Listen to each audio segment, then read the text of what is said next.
The airlock door hissed open, and Commander Threxis couldn't help himself. He laughed. Not a polite chuckle, not a suppressed snort, but a full-bellied, echoing laugh that bounced off the metal walls of the observation deck.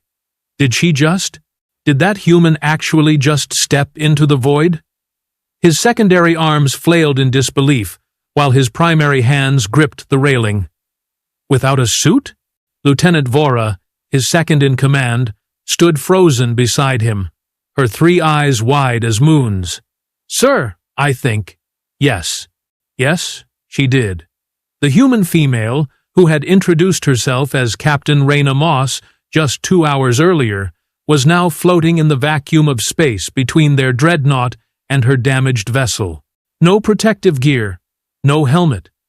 Nothing but her standard-issue jumpsuit, and what appeared to be, was that duct tape around her wrists? Threxis had seen many things in his 40 cycles of military service. He'd witnessed the Krell hive mind accidentally delete itself during a software update. He'd watched the Paxson Empire surrender to a species that communicated entirely through interpretive dance. But this was new. How long do humans typically survive in vacuum?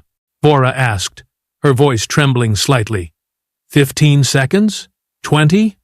Try 5, Threxis said, still watching the human drift across the gap. Their blood should be boiling. Their lungs should have collapsed. She should be dead, frozen, and very much not moving. Captain Moss was definitely moving. In fact, she was using small bursts from what looked like a fire extinguisher to propel herself forward. Her face was turning an alarming shade of purple, her cheeks puffed out like she was holding her breath. But her eyes were open, focused, determined. Is she smiling? Vora leaned closer to the viewport. She was. A manic, oxygen-deprived grin that would haunt Threxis's dreams for months. The human reached their hull in 43 seconds. Threxis knew because he'd been counting, certain that, at any moment, she would simply stop, freeze, and drift away into the eternal darkness. Instead, she slapped something against their outer door, a magnetic clamp, followed by what appeared to be a homemade plasma cutter. "She's breaching our ship," Threxis said flatly. "A dying human is breaching our military vessel." "Should we stop her?" Vora asked. "How? She's supposed to be dead." The outer airlock cycled. Red emergency lights flashed throughout their observation deck. Somewhere, an alarm was screaming about unauthorized entry. Captain Moss tumbled into their airlock, gasping, coughing, and very much alive. Her skin slowly returned from purple to a more normal pink shade. She stayed on her hands and knees for a moment, sucking in air like it was the finest wine in the galaxy. Then she stood up, wiped her mouth with the back of her hand, and tapped the comm panel beside the inner door. "Hey there. Sorry about the dramatic entrance. Your tractor beam kind of scrambled my ship's controls, and I figured this was faster than waiting for you to answer my hails. We should probably talk about the whole act of war thing you just committed. Name's Reyna Moss, captain of the freight hauler Lucky Strike." "Well, former freight hauler. She's pretty much scrapped now, thanks to you folks." Threxis stared at the monitor. At this human, who had just survived vacuum exposure like it was nothing more than a mild inconvenience. At this creature, who was now casually threatening them with legal action while standing uninvited in their airlock. "Sir?" Vora prompted. "Your orders?" What were his orders? The standard protocol for stowaways was detention and interrogation. But standard protocol assumed the stowaway hadn't just performed the impossible to get aboard. It also assumed the Galactic Council's strict rules about human contact, rules that every species followed because humans were classified as a protected developing species, not to be interfered with until they achieved certain technological milestones. Rules that Threxis had just catastrophically violated by accidentally hitting a human vessel with their tractor beam. "Open the inner door," he said quietly, "and someone get me a translator unit. We're going to need it." "But sir, the regulations specifically state that..." I know what they state, Lieutenant. But that human just walked through space to knock on our door. I have a feeling regulations aren't going to help us much at this point. The inner airlock door opened with a soft whoosh. Captain Moss stepped through, still slightly unsteady on her feet, and looked around the corridor with undisguised curiosity. She was shorter than most species, barely reaching Threxis's mid-torso, with dark hair pulled back in a messy knot, and eyes that seemed to catalog everything they saw. "Nice ship," she said, running her hand along the wall. "Kardashev military design, right? Late third generation? Bet she handles like a dream in subspace." Threxis felt his jaw hang open. "You know our ship classification?" "I know lots of things." She grinned again, that same slightly unhinged expression from the void. "For instance, I know that you're Commander Threxis of the Kardashev Enforcement Fleet, currently on patrol in what you think is unclaimed space, but is actually about 3 light-years into the Sol System's disputed territory. I know that hitting my ship was an accident because your sensors aren't calibrated for human vessels, which barely register on your scanners. And I know that you're currently in violation of approximately 17 different Galactic Council protocols regarding human contact." She paused, tilting her head. "I also know that my cargo hold had 4 months' worth of medical supplies for the Mars colony, and they're now scattered across space like the world's most expensive confetti. So yeah, we need to talk." Vora made a small whimpering sound. Threxis couldn't blame her. In less than 5 minutes, this human had gone, from victim to prosecutor. "How do you know all of this?" he managed to ask. "Because humans might not have the fancy faster-than-light drives or the energy shields, but we've got telescopes. Really, really good telescopes. And we've been watching you folks zip around our neighborhood for the past 30 years. She started walking down the corridor, like she owned the place. Also, I might have intercepted and decrypted some of your communications. Don't look so shocked. Your encryption is based on mathematical sequences. We like math. It's kind of our thing." This was getting worse by the second. Threxis hurried after her, his longer strides easily catching up. "Captain Moss, you need to stop. You're in a restricted area of a military vessel." "Oh, I know. I'm headed to your bridge." She didn't slow down. "We're going to have a chat with whoever's in charge, figure out compensation for my destroyed ship and cargo, and then I'm going to need a ride back to Earth, because my escape pod was also destroyed in your little tractor beam mishap." "I'm in charge," Threxis said. "And you can't just—" She spun around so fast he nearly tripped over his own feet. Despite her small stature, the look in her eyes made him take a step back. "Commander, let me explain something about humans. We're what you might call persistently stubborn. When something tries to kill us, whether it's a disease, a predator, or the vacuum of space itself, we tend to take it personally. Then we figure out how to survive it, adapt to it, and eventually make it our advantage." She gestured at herself.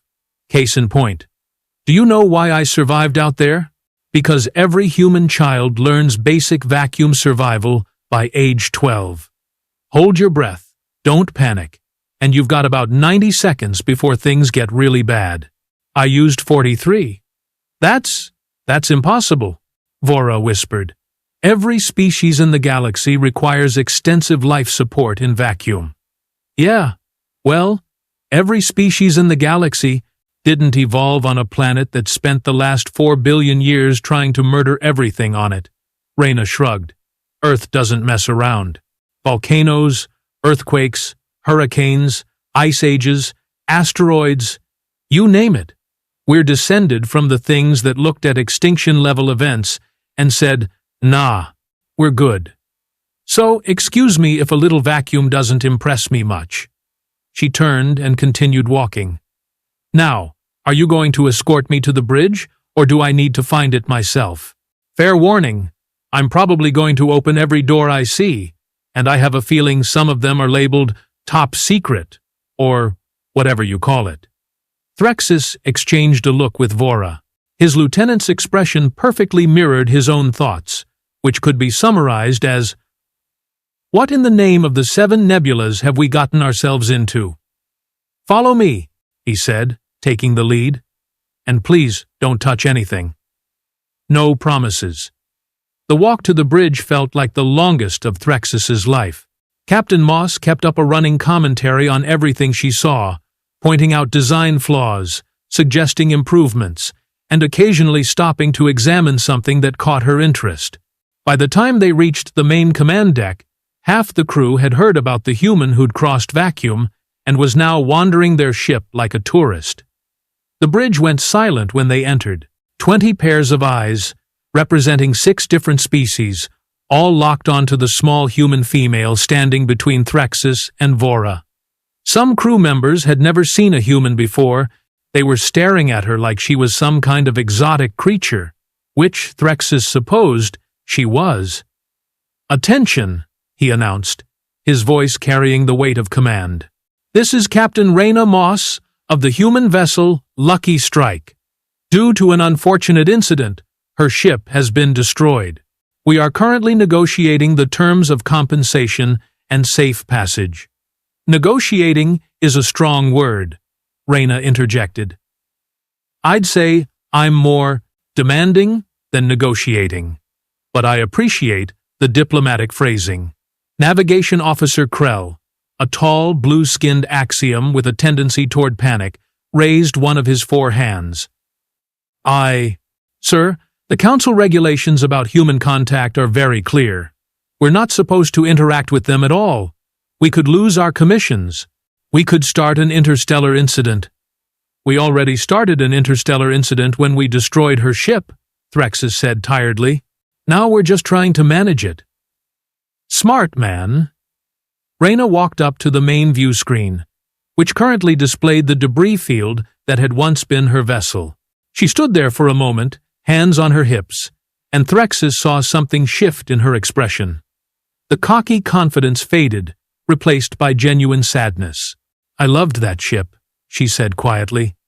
"Built her myself from salvage and spare parts. Took me 8 years. She wasn't much, but she was mine." The bridge remained silent. There was something about her tone, something raw and real, that cut through the absurdity of the situation. Then Reyna took a deep breath, and the moment passed. She turned back to face them, and the determined glint was back in her eyes. "Which is why you're going to help me build a new one, a better one, using your technology." The bridge erupted. Crew members shouted over each other in at least 4 languages. Someone actually fainted. Vora looked like she might join them. Threxis felt a headache building behind his primary eyes. "Absolutely not," he said firmly. "That would violate every technology-sharing treaty in the Galactic Council Charter. Humans aren't ready for faster-than-light technology." "Aren't ready?" Reyna laughed, and it wasn't a kind sound. "Commander, we've had nuclear weapons for over a century, and haven't blown ourselves up yet. We've got probes outside our solar system. We're colonizing Mars. We've already figured out the basics of your faster-than-light communication system, which, by the way, leaves a very traceable quantum signature. We're ready. You just don't want us to be ready, because it's easier to keep us isolated and ignorant." She walked toward him. And despite everything, despite his size advantage and military training, Threxis found himself fighting the urge to step back. "Here's what's going to happen," Reyna said. "You're going to provide me with compensation for my destroyed vessel and cargo. That compensation will include technical specifications for a basic faster-than-light drive, which I promise you, we're going to figure out anyway in the next decade or so. You might as well get ahead of it and make a friend in the process. Then you're going to drop me off at the nearest human outpost with a formal apology and a treaty proposal." "A treaty proposal?" Threxis repeated weakly. "Yep, because whether you like it or not, humanity is moving into the neighborhood. We can do this the easy way, with treaties and trade agreements and mutual cooperation. Or we can do it the hard way, where we reverse engineer everything we can get our hands on and show up uninvited to every council meeting until you let us join." She smiled, sweet as poison. "Your choice." Threxis looked at his crew, at their shocked faces and uncertain expressions. He thought about the reports he'd have to file, the inquiries he'd have to face, the career that was probably over the moment that tractor beam hit the lucky strike. Then he thought about this human standing on his bridge, who had survived vacuum and breached a military vessel and was now casually blackmailing him into changing galactic policy. He thought about what it meant that humanity could do all of this while supposedly being decades away from council-level technology. And he thought about what would happen when humans actually got serious about space exploration. The galaxy wasn't ready. But ready or not, here they came. "Lieutenant Vora," he said slowly, "please escort Captain Moss to the diplomatic quarters. Make her comfortable. Get her food, water, whatever she needs." "Sir?" Vora's voice cracked slightly. "We're going to need time to discuss this, and I need to contact the council." Reyna's smile widened. "See? I knew you were smart. Don't worry, Commander. This is going to work out great. Humans make excellent allies. We're loyal, we're creative, and we're really, really hard to kill." "I noticed," Threxis muttered. As Vora led the human away, the bridge remained silent. Finally, Krell spoke up. "Sir, what are we going to do?" Threxis sank into his command chair, feeling every one of his 40 cycles of age settle into his bones. "We're going to do exactly what she said, because that human just proved something that the entire Galactic Council has been trying to ignore." "What's that?" "That humans don't survive in environments that kill everyone else. They thrive in them.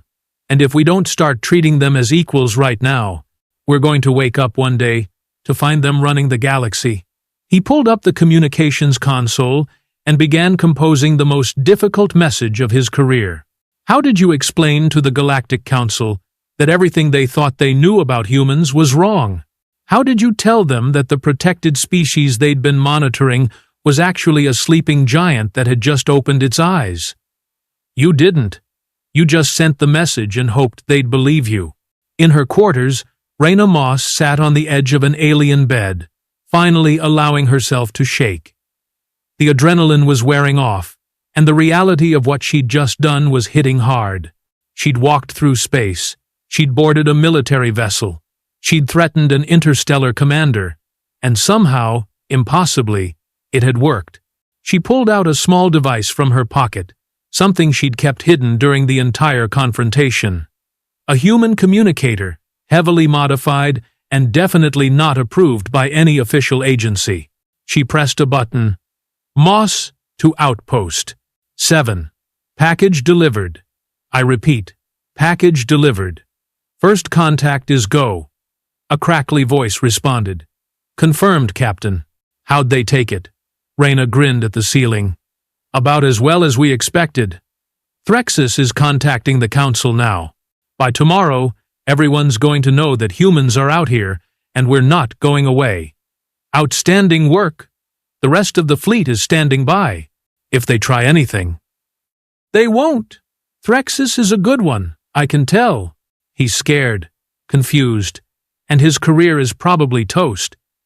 But he's going to do the right thing. And if he doesn't? Reyna's grin turned sharp. "Then we move to Plan B. But I don't think we'll need it. Sometimes you just have to kick down the door and introduce yourself.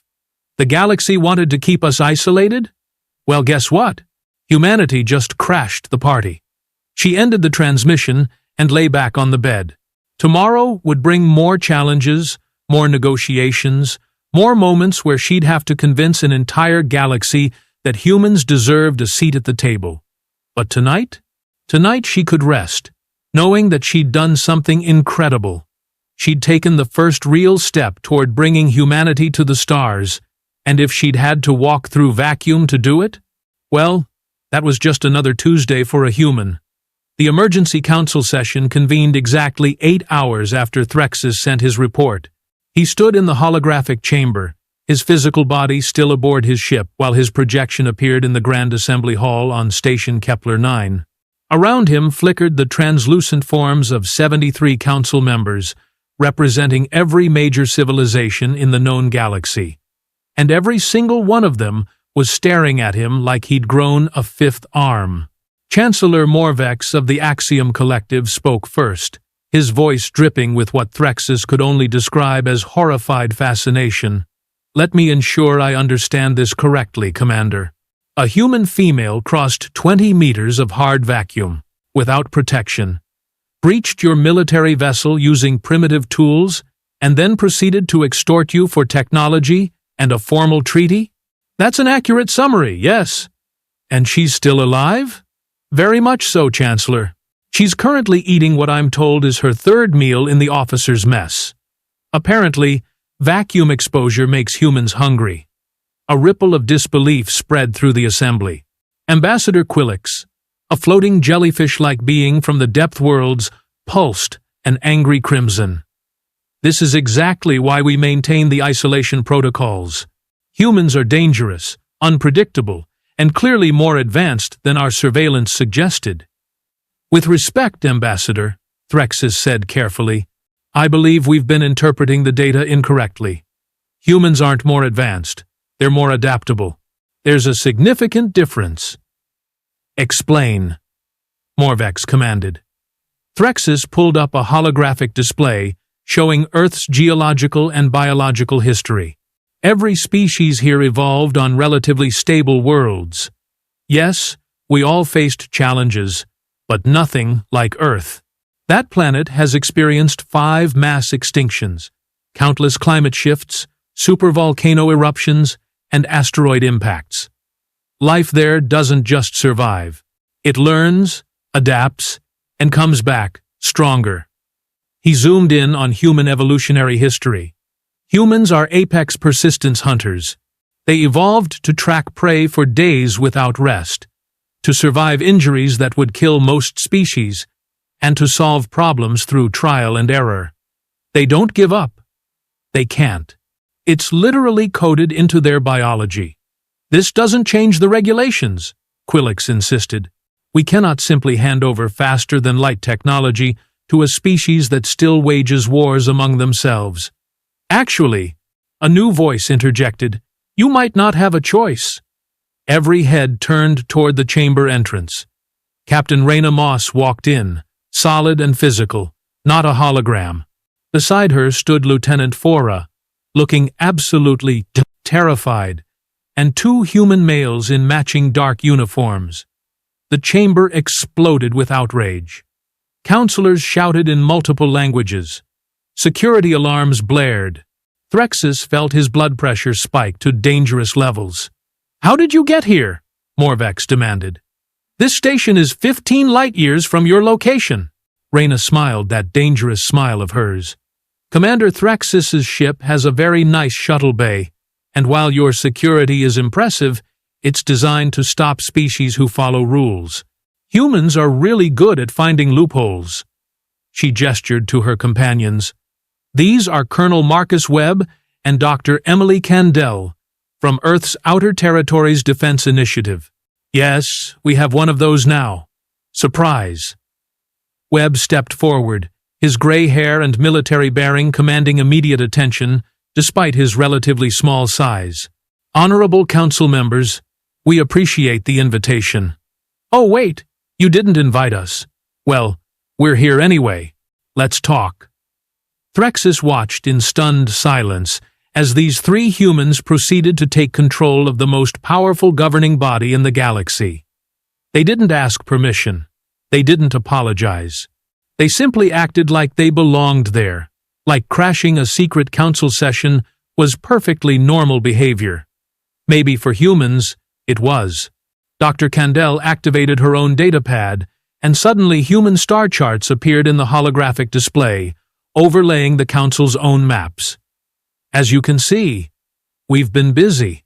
In the past 30 years, we've established outposts on 6 moons, 3 asteroid stations, and 1 very uncomfortable colony on Venus. We're not asking for permission to explore space. We're already doing it." "This is an outrage," Quillix sputtered. "You're violating every established protocol." "Your protocols," Webb corrected. "Not ours?" "See, here's the thing about humans. We don't do well with being told what we can and cannot do, especially when it comes to exploration. You tried to keep us isolated, watched but not contacted. Like animals in a preserve. That ends today. Reyna took over, her voice carrying through the chamber with surprising authority.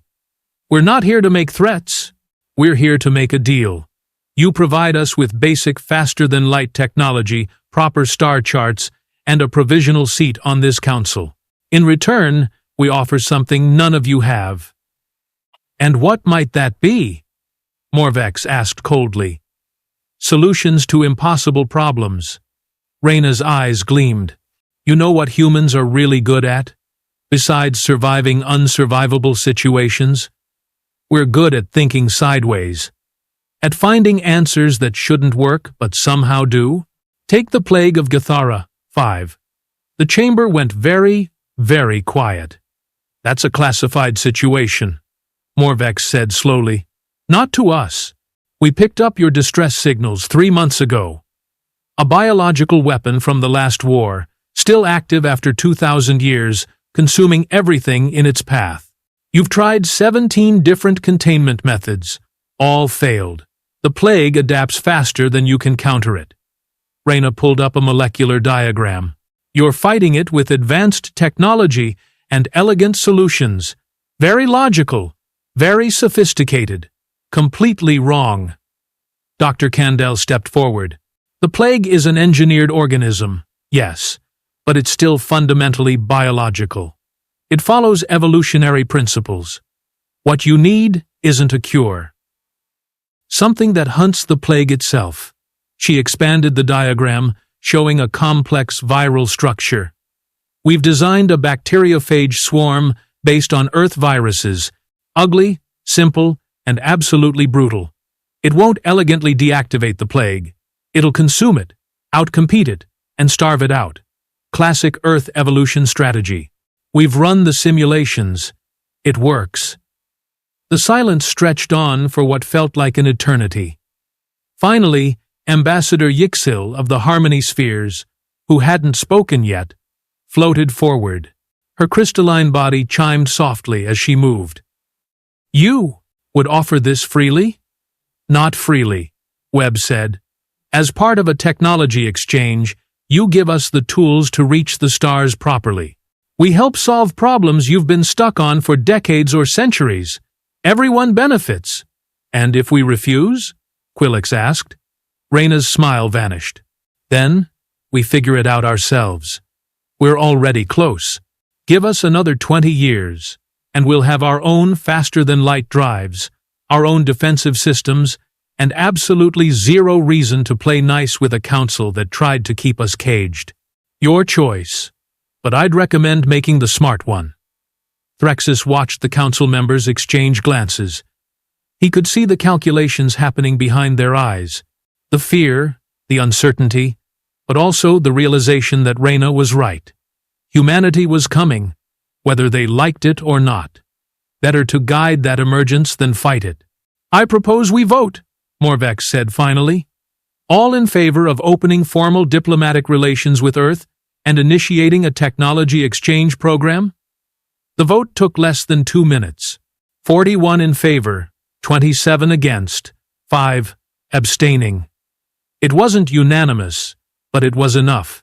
Welcome to the Galactic Council, humanity, Morvex said, his tone resigned but not entirely unfriendly. May the ancestors forgive us all. Reyna grinned. Oh, this is going to be fun. 3 months later, Threxis found himself back on Earth, standing in something humans called Central Park, in a city named New York. The sky was a brilliant blue, nothing like the violet skies of his homeworld, and the air smelled strange, organic, alive. Beside him, Reyna pointed at various landmarks, narrating their history with obvious pride. She'd been assigned as the primary liaison between the Kardashev fleet and Earth's new Space Coordination Office. Apparently, almost dying and committing multiple acts of piracy had earned her a promotion. Very human logic. So, the plague solution worked? She asked, feeding something called a pretzel to a bird. Perfectly. Gathara 5 is clear for the first time in 2 millennia. Your Dr. Kandel is being hailed as a genius. Threxis paused. Several council members have asked if she'd be willing to consult on other problems. She's expensive. But yeah, she'd love that. Reyna tossed more bread to the growing flock of birds. Told you we'd be useful. You did. I didn't believe you. Most people don't. Then they meet us and realize we're not going away. She glanced up at him, her expression more serious. How's your career? I heard there were some complaints about how you handled things. Threxis let out a long breath. I was officially reprimanded, stripped of 2 ranks, and reassigned. Oh no, Reyna, I'm so. To the newly created position of Ambassador to Earth, he continued. Apparently, surviving first contact with humans qualifies me to continue doing so. I'm to be permanently stationed here, coordinating between your government and the Council. Reyna's face split into a genuine smile. That's fantastic. Welcome to Earth, Ambassador Threxis. It's certainly never boring. He watched the humans walking past, going about their daily lives while above them, in orbit, 3 Kardashev vessels and 2 Earth ships conducted joint training exercises. Your people adapted remarkably fast. Most species take decades to adjust to Council technology. We've been preparing for this moment since we first looked up at the stars. Reyna stood, brushing crumbs from her hands. Every science fiction story, every space program, every telescope pointed at the void. We knew you were out there. We just had to be patient until we could reach you. Or until we accidentally reached you first. Happy accidents count.